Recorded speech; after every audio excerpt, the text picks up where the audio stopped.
G'day everyone, my name is Shane A. Bassett and we're not really talking movies and entertainment today, we're talking some sport. And it's my pleasure to introduce to you former Broncos longtime player, one of my favourite goal kickers, Corey Parker. Hello, mate. Morning, mate. How you going? Yeah, I'm doing really well. Nice to see you again. We did meet briefly at the launch last year, but I'm glad that you've gotten a lot better as a commentator. You're obviously doing your prep, I noticed. Oh, thanks. That's you'd be worried if I wasn't getting any better. To be fair, it's been a few years now, so yeah. I Yeah, mean, look, it takes like any job, you got to put preparation into to ensure that you come up with a good result. So yeah, this yeah. one's no different. Oh, I meant that as a compliment because some players don't really transition over to commentary as well as you have. Yeah, That's all. sure. No, it's been good. It's been it's look. I'm one of the fortunate ones, to be fair. Yeah, The fact that you play a game for such a long period of time, and now you get to play, or get to have your voice or opinion in and around that game. So I find myself pretty fortunate. So it's a great job to have. yeah, yeah, yeah. Off season, it's just about ready to kick off again. What have you been doing in the off season? Anything interesting? Well, mate, I've got four kids, so you sort of take that however which way you want. Right. So yeah, in terms of off season, from a parent of four, and all play or heavily involved in sport, there's quite a bit going on. So looking forward to what is going to be a huge season in rugby league. I think a really open one. So 2024. So we're only a couple of days away now. It's 4 more sleep before Yep. the iconic, historic matches to be started in Vegas. So Yeah. looking forward to that. Before I touch on that, I want to ask you a little bit about Supercoach. That's obviously growing every year. You're an ambassador, and I mean, some people call you God of Supercoach. Is that true?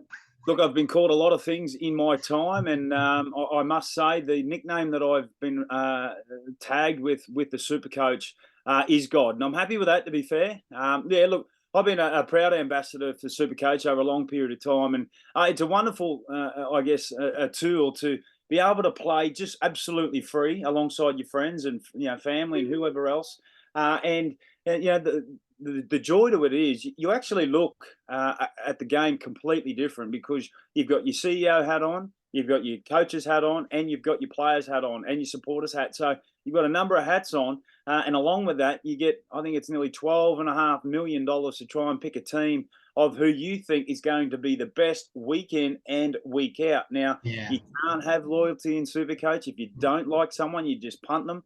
Yep. And at the end of it all, at the end of the season, you can have the opportunity to win $50,000 cash. So that is off the back of playing something for absolutely free. So not only do you have fun with your friends, there is the opportunity to win 50K at the end. So being part of Supercoach over a long period of time now is something I thoroughly enjoy.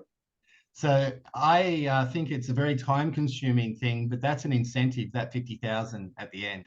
Yeah, well, if you speak to anyone who is at the top echelon of Supercoach pundits, it is time consuming. I mean, I'm talking about hours, Yes. hours on end. It's like Moneyball stuff. It's data. They are just looking at who is peaking, who's not peaking, who is flatlining, who do we need to get rid of, who can I buy that's going It's to give me dedication.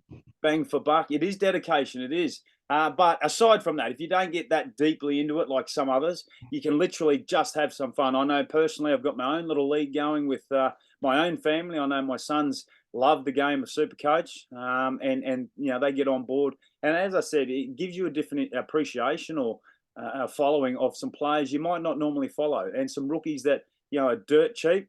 That come on in leaps and bounds, and then you sort of class them as sort of little gold nuggets. So if you are looking to play Supercoach, supercoach.com.au is the place to go. Absolutely free with 50,000 to pop in your pocket.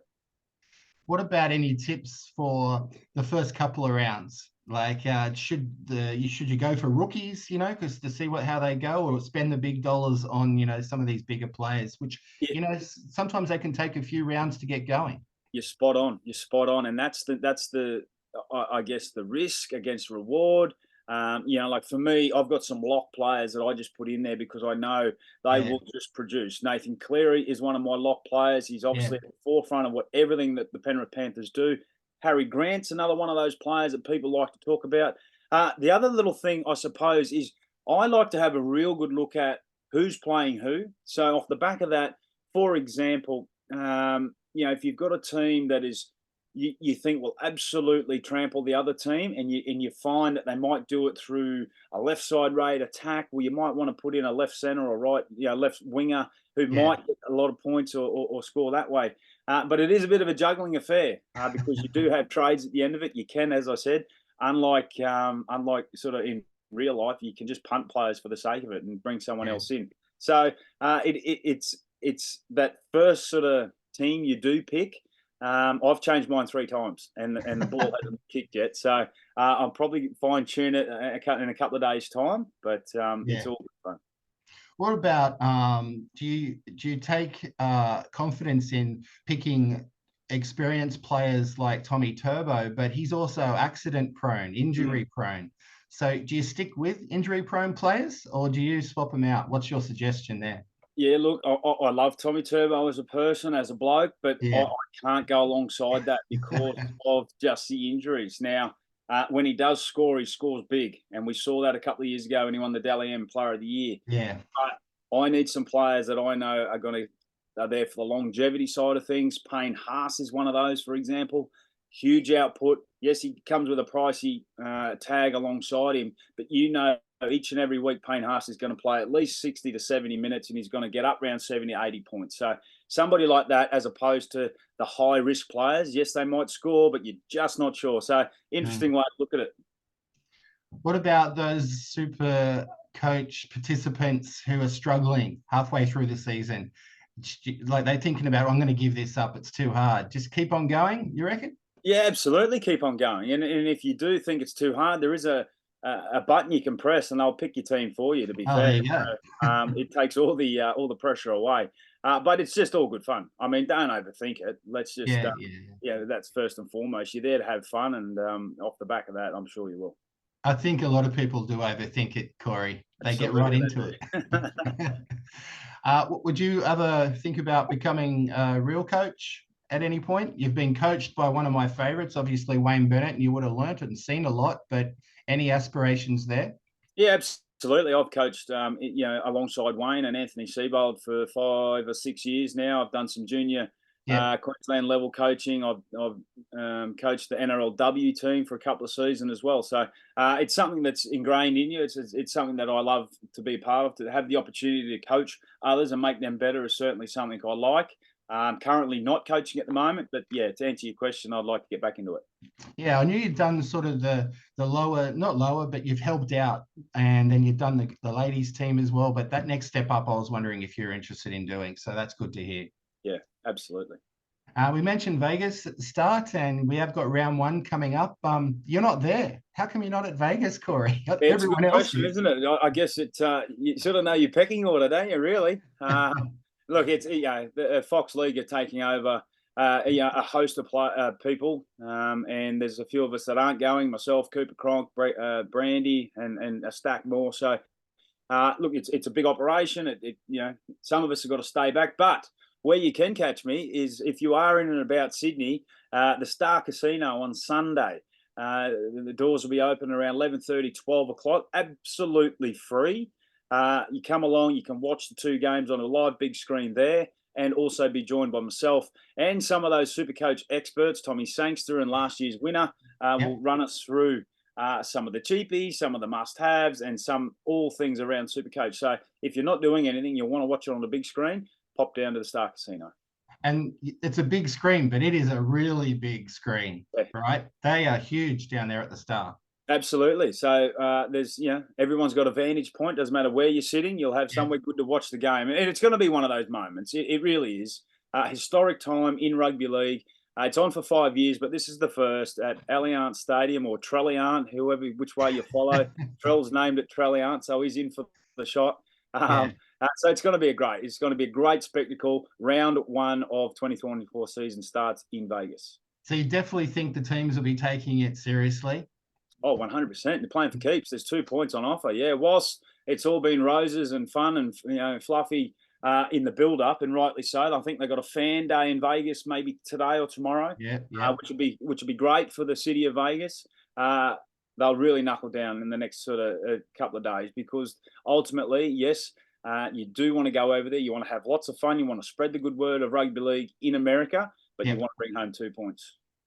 Swapping countries for a second, New Zealand got a new coach, Stacey Jones, the little general. Yep. Did you ever play against Stacey? I did. You did. What did you like? I always remember watching him, and he was so good. Excellent. What are your memories? Yeah, unbelievable player, Stacey Jones. I mean, for people in the NRL, in particular Australia, or more closer to home, Queensland, there's a bloke called Alan Langer that dominated a lot. And you go over into New Zealand, well, that Alan Langer is Stacey Jones. So a great appointment of the New Zealand, national side. He works closely under Andrew Webster in the NRL, so he's got a good grasp on what's going on there. And I'm sure they'll have some good people in and around him. So real good appointment over there, I believe. Yeah, I think so too. I totally agree. I love Stacey. He was one of my favourite players watching him as a kid. What about a few of the teams I'm going to name now? The Tigers last year, they're my team, by the way. You kind of suggested to me when we spoke at last year's launch that you thought they might get the wooden spoon again. And I went, no, not this year. They did. About, are they going to improve, mate? Can you see any improvement this year? Look, the short answer is yes, I hope so. I really do hope so. I mean, for Tigers fans, for Tigers players, I hope so. Now, the reality is I can only go judged on the evidence that I've seen in the opening 2 trial games. And I haven't seen enough evidence to suggest that they're going to get off the bottom of the ladder. Yep. I'm sorry to say that. I hope I'm wrong. Benji Marshall, a good friend of mine, he's head coach of that team now. But as I said, I can only go off the evidence that I've seen. Now, I'm not within the 4 walls of the Tigers, but the evidence that I've seen, their first trial against the Warriors, the Warriors had a guy sent off at the 20-minute mark. They played against 12 for an hour against kids, and they had a really strong outfit. The Tigers only won by 2 points, and then they played the Dragons, pretty strong Dragons outfit, strong Tigers outfit, and they were well outplayed. So I hope I'm wrong, but I don't see it happening. So, I hope you're wrong too. So you're saying it without saying it. They might get to the wooden spoon again. I'm just giving you evidence and reasons why I'm making those decisions. Of course, yeah. They've had a great clean out on the boardroom, and I think that's the benefit. Also, Luke Brooks is gone. Do you think he'll make a difference at Manly? Absolutely. Yeah, I think Luke Brooks. I think Luke Brooks is a great halfback. I mean, he won halfback of the year, Dally M halfback of the year a number of seasons ago. So that suggests where Luke Brooks is at. You throw him alongside Daly Cherry Evans, who is, I think, the most skillful halfback in the competition. He is a wonderful player. He's at the back end of his career. He's done absolutely everything. If he can learn off DCE, absolutely. And the pressure's off, right? So there's no massive eyeballs on Luke Brooks. He can just go and have fun and play footy, which is what I'm sure he wants to do. Yeah, great combo with Cherry for sure.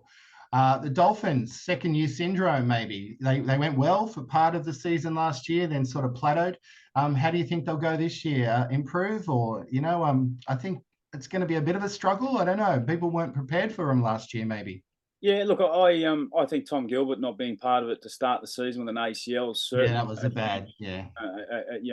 a huge omission. I think he's the DNA and the heartbeat of that team. But the Wayne Bennett coach sides, they just know no different to compete. Now they've got Herbie Farnworth, they've got Jake Averillo, they've got Tom Flegler, 3 really good recruits.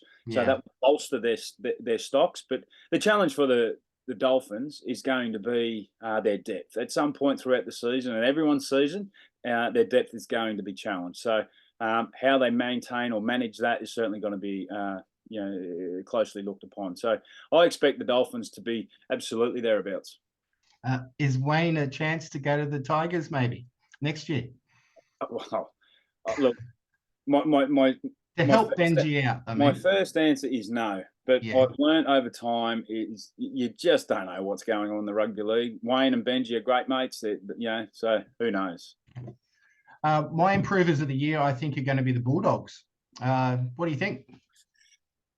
Well, that's one way to look at it. Again, the Bulldogs, they've recruited heavily over the last 2 seasons. They've been at the bottom end of the table, and I think they've got the ability to go up the ladder. I don't know how far up that ladder they go, But I agree with you. I don't know if they're going to be the biggest improvers, but certainly they'll. You got to assume they're going to be better than they were last year. So yes, they will improve. And finally, the Knights. If you could have one player from the Knights in your team, would it be Kalen or Bradman Best or Is that someone even else? a question? Well, Kalen can have his injuries too. Is that his question? Is that a question? The Dalian Player of the Year. You saw what Kalen Ponga did with the Knights last year. He was amazing. Incredible. Yeah, incredible. Like they went on 10 straight run, and largely due to the fact that Kalen was at the forefront. Yeah, I mean, look, Bradman Best, wonderful player, and certainly got a big future. I think he was terrific when he got into the Origin scene. I expected to see him there again. But yeah, Kalen's obviously, Kalen's a Nathan Cleary of the Penrith Panthers. For what Nathan is to Penrith. Kalen is that for the Newcastle Knights. So they've lost a couple of players over the summer as well. So it'll be interesting to see how they go. They have got Jack Cogger on board now, who will partner, I would think, Jackson Hastings in the half. So how that dynamic works with Kalen out the back. But they played semi-finals last year. So their challenge now is to replicate what they did last year from the start of the season. So all that in the mix, stir it up, and at the end of it, we'll get a winner. I'm just trying to challenge you because, I thought you might have said Kalen, but, the Knights have some good emerging players coming through as well. So. Oh, they do, but no one like Kalen. What do you think about an additional team? There's talk about Papua New Guinea, maybe Western Australia. Have you got an opinion on that one? Yeah, look, it's been talked about for a while now, an additional side. I just think we've got to be mindful. We've just brought another team in. I think the disparity between Penrith, for example, have won the comp in the last 3 seasons, and your team, the West Tigers, who have only managed to win 4 games. Whole season, the last 2 seasons. You throw another team in, you throw 30 more players into it, you start to really dilute the competition. I like the fact that we want to expand. I'm just a bit cautious on how quickly we do that. That's all. So love the fact we want to expand. I think that's the right way to do it, to get gains in the game, but there might be some short-term pain for some players and some teams. So it's just a bit delicate, that one. Super League, Penrith lost the World Club Challenge again to a Super League team. Do you think Super League's getting higher quality over there with their... No. You don't? No, okay. No. Now, I say that respectfully to Super League. I'm not just like hosing it. Sure. Yeah, I'll give you the context around. Like the Super League have had 3 trial games, and they're into round 2 of their proper competition. Yeah, okay. The Panthers travel over to England, haven't played a trial game. That's essentially their first trial game. They go down an absolute nail biter. Some of which you may think some of those decisions that we saw were diabolical, to say the least. But their competition still stands high. Don't get me wrong about that. But I think if the 2 teams played, say, midway part of the year, it'd be a completely different outcome, I reckon. You like the idea that a lot of the Australian players get lured over there, or? Yeah, I do, because I mean, it provides opportunity for other players. Bevan French, who's the reigning Man of Steel. Let's be fair, Bevan French wasn't a household name here in the NRL, and he's gone over there and he's got Man of Steel. Brody Croft, Man of Steel, again in the NRL, probably wasn't looked at as that important. Goes over there, gets Man of Steel. So I absolutely think there's a place for NRL players over there, particularly if you want to create an opportunity or take an opportunity with both hands. There's absolutely a place. Outside of sport and footy in general and Supercoach, what do you do? I guess you hang out with your family. Do you surf or any other activities? No surfing. Between 4 kids, Supercoach, SEN Radio, and Fox League, it doesn't leave too much time to do much else. So throughout the football season, it's a pretty busy time of year. But in the off season, or when there's no football, for example, we like to get away. We like to get out and about and go camping and the like. So always try and do some fun things, anything with an engine that revs loud and goes fast, mate, pretty much.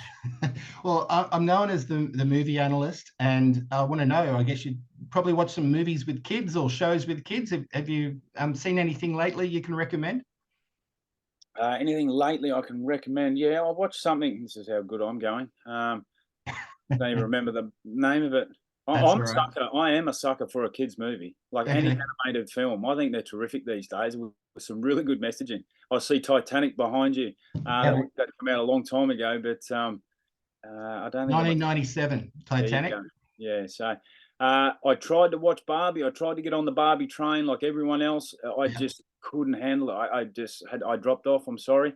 But I do love a movie. I do love Yeah. a good movie and a big bag of popcorn. Half it's all over me, but that's how we do it.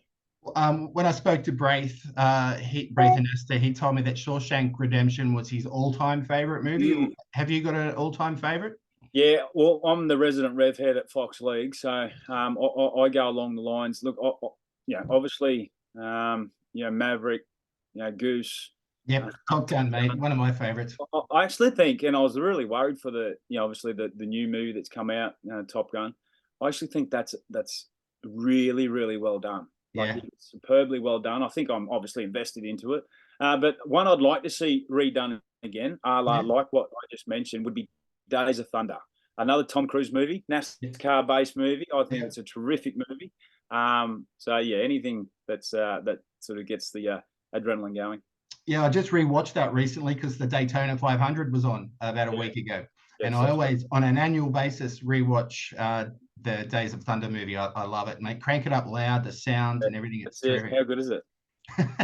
Well, I'm going to wrap it up, and just the Thank final you. word. Final word. Remind people how people can get involved in Supercoach, please. Yeah, really easy. Supercoach.com.au. Obviously, go there and follow all the prompts. But aside from that, just some really good fun, free fun to have with your friends and family. There's 50K on offer. But if you are in about Sydney and you're about in and around the casino, drop in Sunday. We'll be there from around 11:30 to 12 o'clock. Live action of both those games. There'll be a panel on and plenty of fun to be had. So see you there. Yeah, can't wait. I can't wait for the NRL season. And I'd say this every year, but go the Tigers. We've got to get there, mate. Well, as I said to you, mate, I hope I'm wrong. Yeah. I hope I'm wrong. Well, Broncos have always been my second team. Darren Lockyer was one of my all-time favorites, and your coach, yourself kicking, Shane Webke, Michael Hancock. You always were my second team, so I'm not just saying that either. That's all right. Well, if one doesn't come through, maybe the other one will.